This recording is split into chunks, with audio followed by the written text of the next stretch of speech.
Hi there, I'm Melissa from Speech Therapy Store, and today I'm going to show you some tips and tricks inside of ReadWorks for how to differentiate for your students.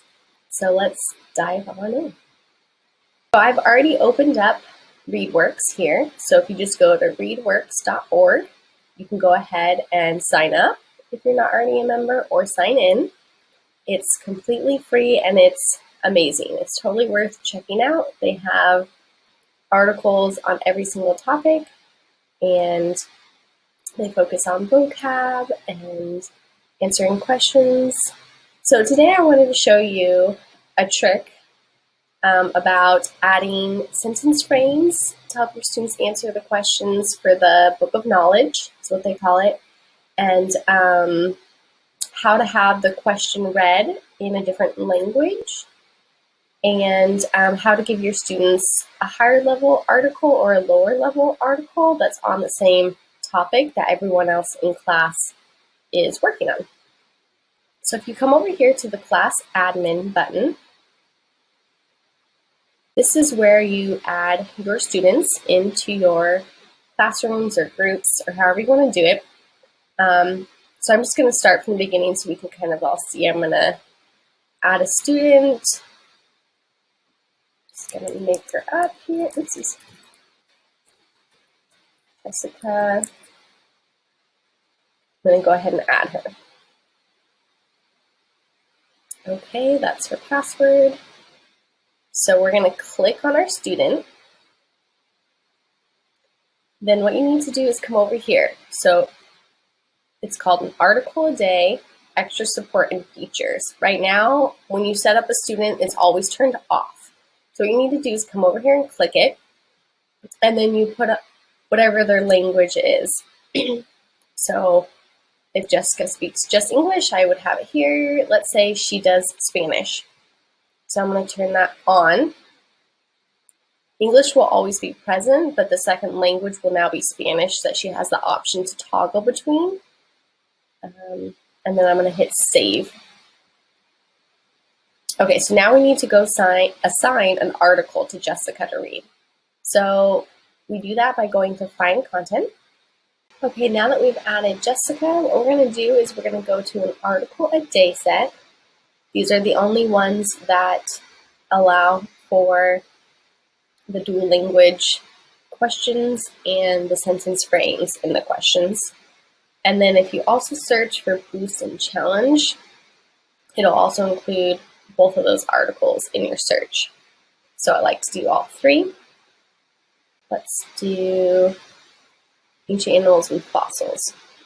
Come in here, it shows you all the articles that are going to be there, plus there's 2 Boost articles and 2 Challenge articles as well.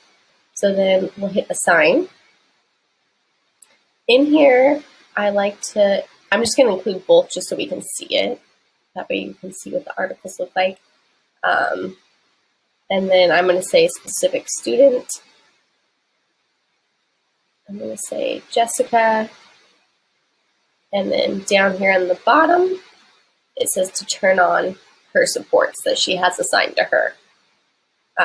So if you assign this to the whole class and they don't have supports turned on, they won't see any of this, those extra features. Okay, we've already assigned it. Okay.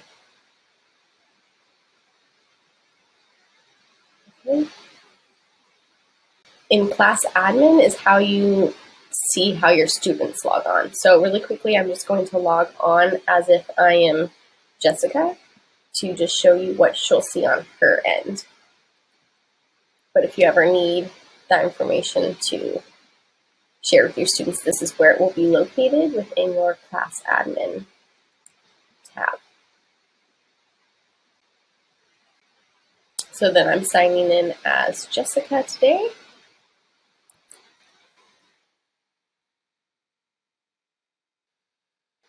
Okay, so here are my assignments that are due. Okay, so hopefully here has all the articles. Okay, so then in here you can see if you assign everything, this is what they would see on their end. So here's all the main articles. Here's the boost articles is what they call them. So it visually looks at the same academic level. However, the words, there's less words, they're easier to read, the lexile is lower, and there's more pictures and less words. And then the lightning bolt are the challenge articles.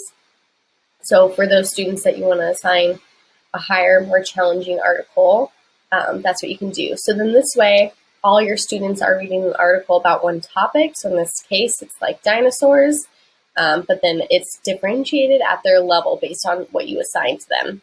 So for Jessica, let's say I want her to read a boost. I could have just assigned just the boost article. I just did this so you could see everything on the inside. Some fun things you can do is the speed. So if you were to have her listen to the article, you can make it slower or faster. And then I like to push this button here. It allows you to see the question along with the article at the same time. And then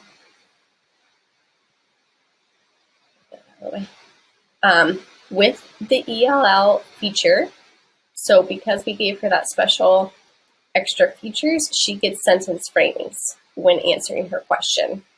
So I learned that.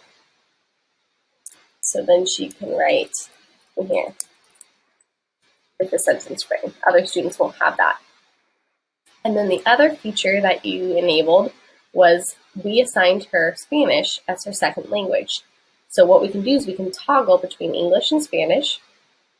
And now the question. Por favor, escribe 2 o 3 cosas. She can now listen to the question or the instruction in Spanish. And she can toggle back and forth. And then some other fun features. I'm going to take that off so we can just see the article real quick. So just simply click it again to undo it. So here's our article. You can make the text bigger. So that's nice. Then you can have the paragraphs numbered. So let's say as a class, everyone's gonna open up their Chromebook and we're going to have a discussion about this article. We can say in paragraph 2, what, and then ask a question, right? So then hopefully everyone's looking at paragraph 2 and going from there. And then this is another wonderful feature when you're reading with your students. Maybe even if you're on the overhead reading, you can have it highlight or have someone read. So you can call someone's name, say, okay, go ahead and read the highlighted words, and then you can move it along with your mouse. And I just did that here with the ABC highlight button. You can just easily toggle it on and off. So that is another wonderful feature. So I hope you enjoyed these tips and tricks when using ReadWorks, and I hope you and your students enjoy it. Thanks.